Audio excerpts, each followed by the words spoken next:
여러분 안녕하십니까, 따따십니다. B급 감성의 스파이 액션 블록버스터 영화 킹스맨 청불 영화임에도 1편은 612만의 관객수를 기록하였고 2편은 청불 영화 중에서 가장 빠른 기간에 400만을 돌파하는 등 나름 한국 영화계에서 주목을 받았던 영화죠.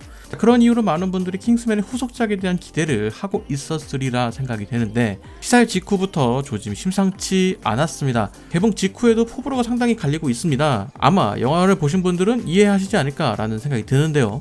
킹스맨 퍼스트 에이전트는 여러분들이 알던 킹스맨과 전혀 다른 느낌의 영화라는 점에서 호불호가 강하게 형성되더라도 이상할 것이 없는 그런 영화입니다. 제가 영화에 대한 이야기를 하면서 자주 말씀드리는 것 중 하나가 관객들의 기대를 얼마나 충족시켜줄 수 있는가인데, 그런 관점에서 본다면 킹스맨 퍼스트 에이전트는 그러지 못한 영화에 가깝다고 이야기할 수 있을 것 같습니다. 그럼에도 저는 이 영화를 흥미롭게 봤습니다.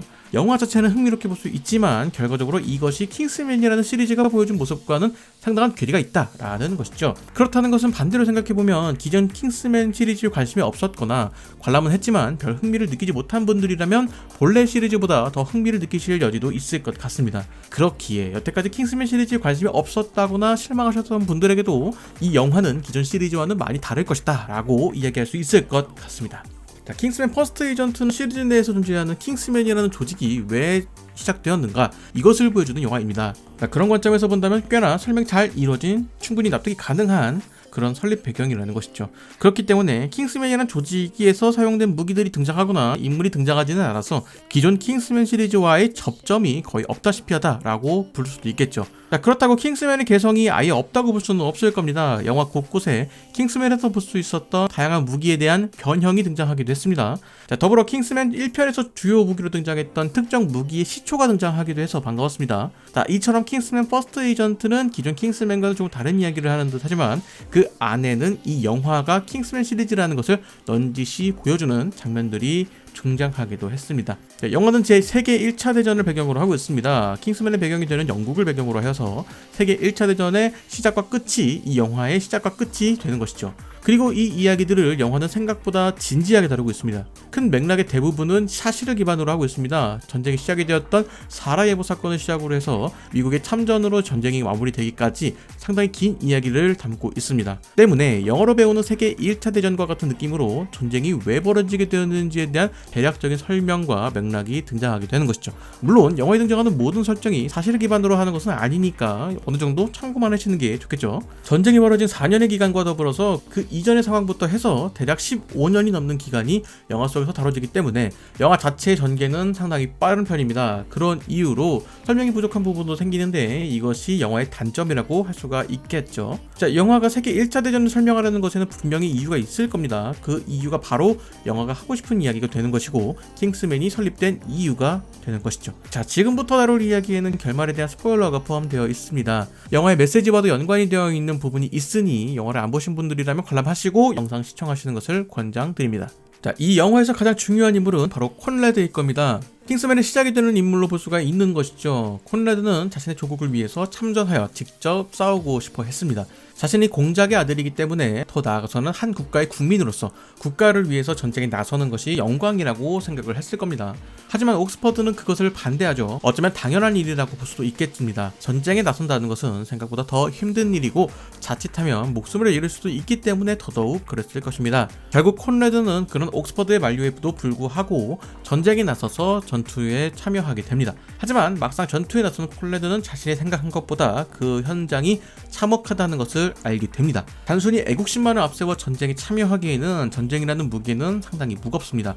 여기서 이 영화가 말하고 싶은 메시지가 나타나는 것이죠. 전쟁을 통해서 우리는 젊은 청년을 잃었습니다. 이것이 이 영화의 가장 큰 메시지가 될 것입니다. 실제로 전쟁을 일으킨 당사자들은 직접 전쟁에 참여하지 않습니다. 마치 하나의 게임을 하는 것처럼 말로써 작전을 주고받을 뿐입니다. 심지어 극 중에서 등장한 내용을 생각해보면 누군가의 속삭임으로 인해서 전쟁이 치러진 것으로 묘사가 되는데, 이는 힘 있는 누군가가 자신의 이권에 의해서 전쟁을 일으키게 되는 것이고 그 결과로 많은 청년들이 희생되었다는 결과가 나온 것으로 보입니다. 더불어 이 전쟁을 막을 수 있는 가장 큰 요소는 바로 미국의 참전이었습니다. 하지만 미국도 참전 직전까지 망설이는 모습을 보이죠. 알고 보니 당시 그 이면에는 미국 대통령의 사생활을 폭로하겠다는 협박을 하고 있었던 세력이 있었습니다. 아마 이것은 과거 세계 1차 대전 당시에 여성 스파이들이 미인기를 이용하여서 임무를 수행했다라는 것을 반영한 것으로 보이는데, 이런 요소를 이용하여서 미국 대통령 또한 수많은 청년의 목숨보다는 자신의 처신이 우선되는 인물이다라는 것을 보여주고 있죠. 결국 전쟁이라는 것을 모두를 위해서가 아니라 힘 있는 소수의 누군가의 이권에 의해서 발생하게 된다라는 메시지를 보여주고 있습니다.